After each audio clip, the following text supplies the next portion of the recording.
If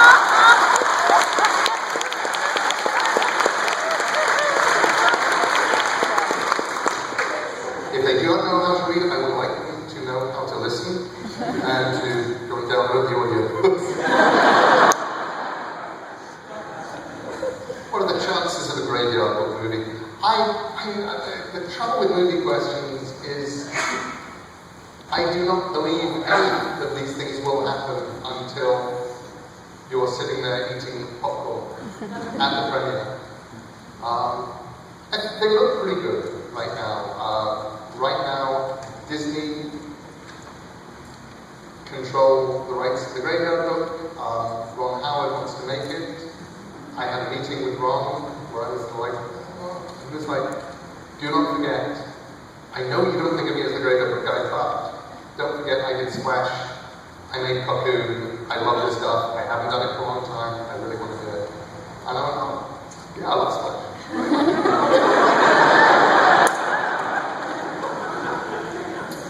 Are you afraid of death?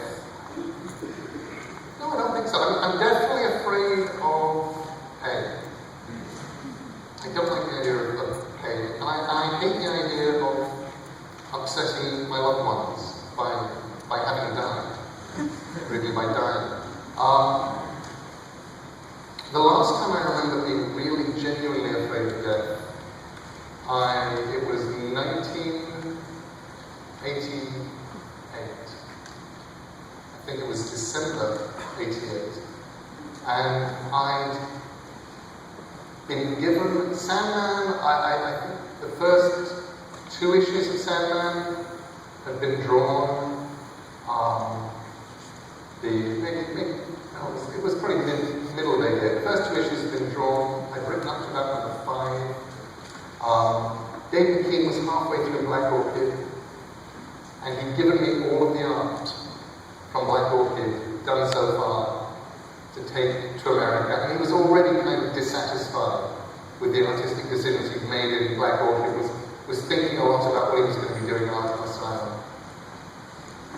And I just remember spending the entire flight across the Atlantic, keeping that plane aloft with the power of my mind. You will not crash. And because I knew that if the plane went down, then all of the Black Orchid artwork would be lost, and Dave was never going to redo it, because he'd already kind of moved on. And Sandman, I had up to issue 5, but I knew that it was going to start getting really, I liked issue 4, I knew it was going to start getting good further on. I was really excited about issue 8, we had places to go, and I thought nobody will ever see it, they'd probably bury Sandman too. And I was terrified. But that was the last time I really remember being scared of dying. And it wasn't really being scared of dying, it was scared of the kind of weird, authorial oblivion. Feeling like all the potential, all the stuff that I could write would never happen. And I guess one reason I'm not really afraid of dying these days is because I do, for good or for evil, feel I have, scratched my name on the desk. And you don't have to like what I do, but I was definitely here.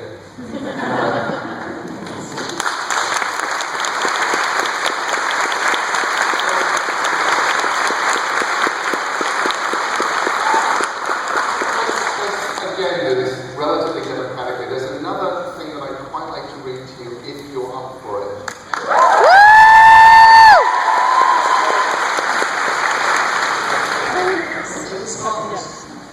You had it out. Okay, so, as you probably know, because there's no avoiding it, you're in this room, this book has just been published. It is called The Ocean at the End of the Lane, at least for 1 week, probably not for 2, but I'm incredibly proud it's done it for 1 week. It deposed Dan Brown from the #1 hardback.